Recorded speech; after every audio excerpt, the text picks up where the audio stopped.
Have you ever found yourself at a loss when your wife is upset or emotional? When that happens, are you unsure of how to respond or what she needs?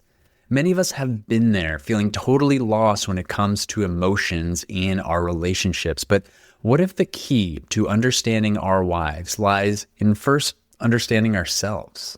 In today's episode, we'll explore the profound connection between understanding our own emotions and connecting deeply with our wives. I'm going to share with you the 7 core emotions you need to get to know as a man, discuss why many men hesitate to engage with their feelings, and offer practical steps to begin embracing the full range of our emotional experiences. By the end, you'll have simple, practical steps to help you connect with your wife on a deeper level and feel more comfortable with emotions in your marriage. I know for a lot of men, this can be an uncomfortable or a charged subject, but if you want to be a better husband, there's no avoiding your emotions.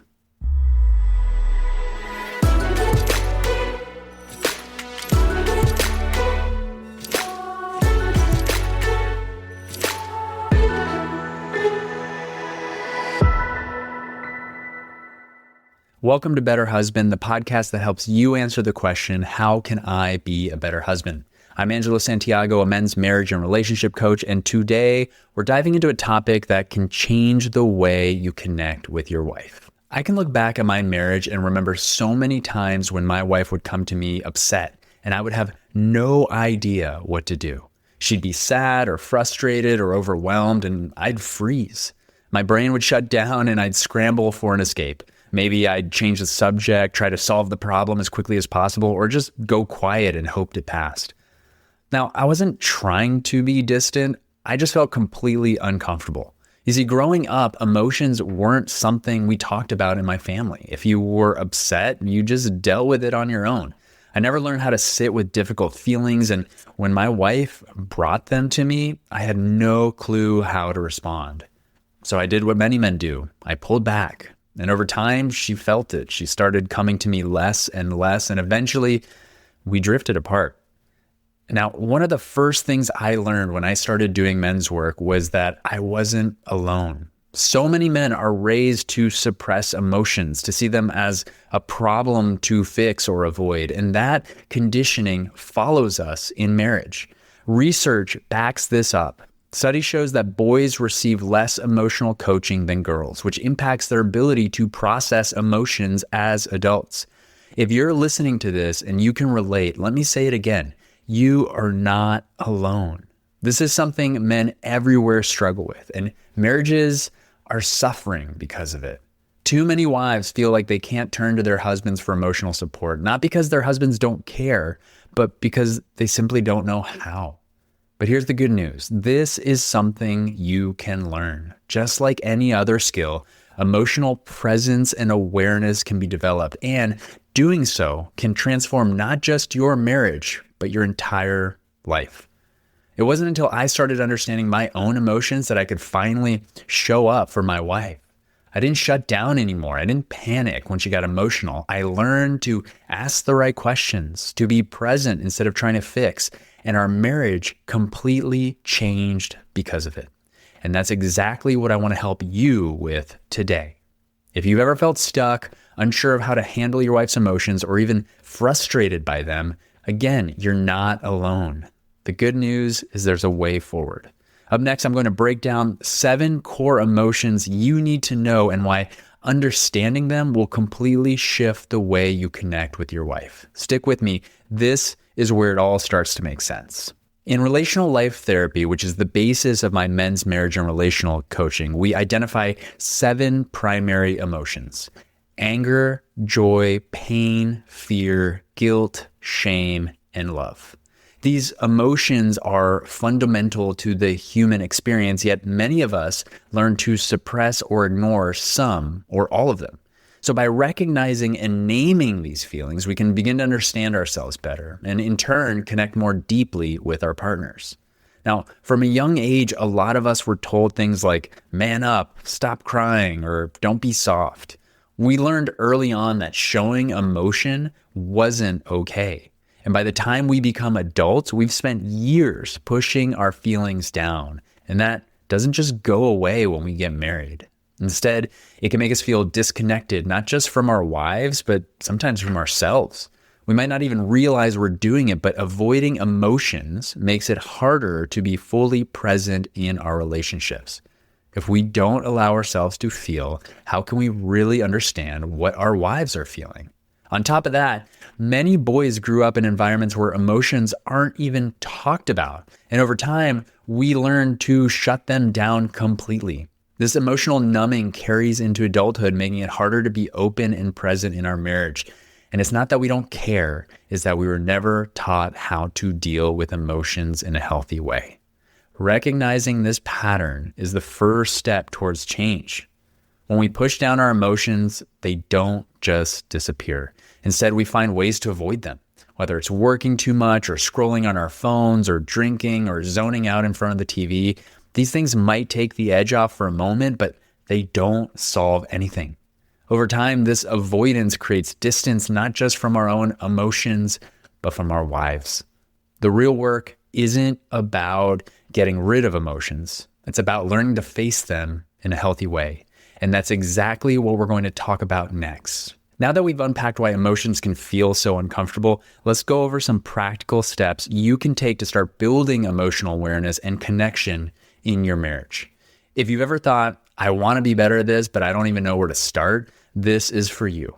I'm going to walk you through some simple, practical steps that will help you start building emotional awareness and connection without feeling like you need to become a totally different person overnight. These aren't complicated, but they do take consistency. And if you commit to even one or two of these, you're going to see a shift in your marriage.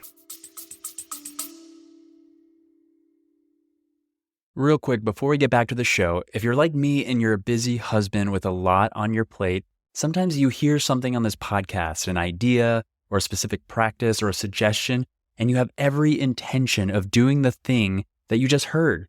But life gets busy and sometimes you forget.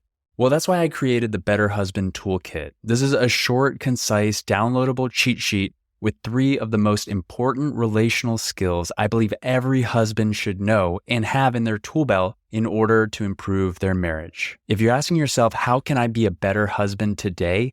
Go to betterhusbandtoolkit.com and download the short document. And if you have any questions, you can email me. I'd be happy to offer you some more support. Again, go to betterhusbandtoolkit.com or click the link in the show notes and get your toolkit today. Now back to the show. The first step I want you to consider is acknowledging all of your emotions. I want you to understand that emotions aren't good or bad. They're not positive or negative. They just simply exist. And by accepting them without judgment, we can begin to process and express them healthily. Next, number 2, I want you to consider daily emotional check-ins. I want you to set aside moments throughout your day to pause and ask yourself, what am I feeling right now? This practice can help you become more tuned to your emotional state. Remember the 7 core emotions: anger, joy, pain, fear, guilt, shame, and love.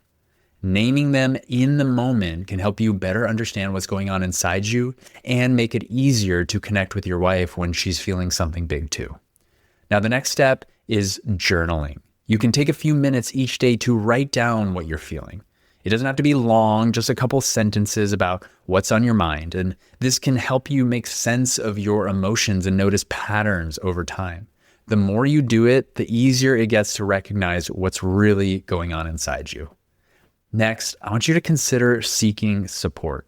Think about joining a men's group or talking to a therapist. Having a space where you can talk about your emotions without judgment can help you just get more comfortable with them.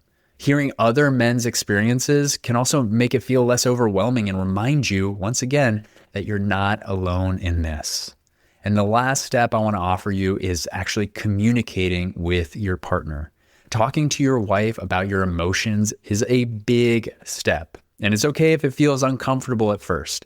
When you do, let her know that this is new for you. If you're nervous, say that. Tell her you're doing this because you want to feel closer to her. Also, make sure she's in a good space to receive what you're about to share. Being open like this is vulnerable, but it can help build trust and bring both of you closer together. And if this feels like a lot, That's okay. Growth takes time and no one expects you to master this overnight. The fact that you're even thinking about this, that you're willing to try, is already a big step forward. Pick one or two of these action items and take a few steps forward at a time. We've covered a lot today. We talked about my own struggles with emotions and how that impacted my marriage. We looked at how boys are raised to suppress emotions and why that makes emotional connection difficult for so many men. And we also explored emotional numbing and how we distract ourselves instead of dealing with what we feel. But most importantly, we went through practical steps you can take right now to start embracing your own emotions and becoming more present for your wife. If you only take away a couple things from this episode, let it be these. First, the 7 core emotions you need to get familiar with. Again, they're anger, joy, pain, fear, guilt, shame, and love. Learning to recognize and name these in yourself will help you better understand what your wife is feeling too. Second, the practical steps to start making a change. First, acknowledge that you actually do have emotions, whether you consider them positive or negative. Accept them without judgment. Next, check in with yourself daily and name what you're feeling. Next, take some time to journal every day to start noticing patterns in your emotional experience. You can also seek support, whether from a men's group or a coach or a therapist. And finally, start talking about your emotions with your wife, even if it's new and uncomfortable. Again, it's not about changing who you are overnight. It's about taking small, intentional steps. Maybe today you start by simply checking in with yourself and naming what you're feeling. Maybe this week you practice listening to your wife without jumping into fix. Whatever step you take, know that it matters. Growth happens little by little. So if this episode resonated with you, I encourage you to take some action. Don't just listen. Apply what you've learned. I also want to invite you to sign up for my weekly newsletter at angelosantiago.com, where I share insights and practical reminders to help you be a better husband. You don't have to do this alone.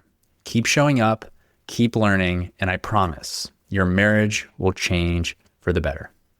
Thanks for being here with me. I'm Angelo Santiago, and I'll see you on the next one.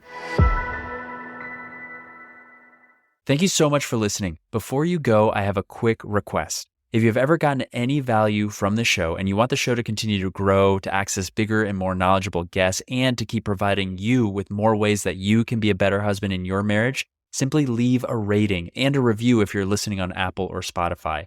It only takes a few seconds, and those reviews go a long way in attracting more experts and bigger guests to the show. So if you're feeling up to it, as a favor to me, I'd love to see a rating and a review from you. Thank you so much for being a listener and all your support.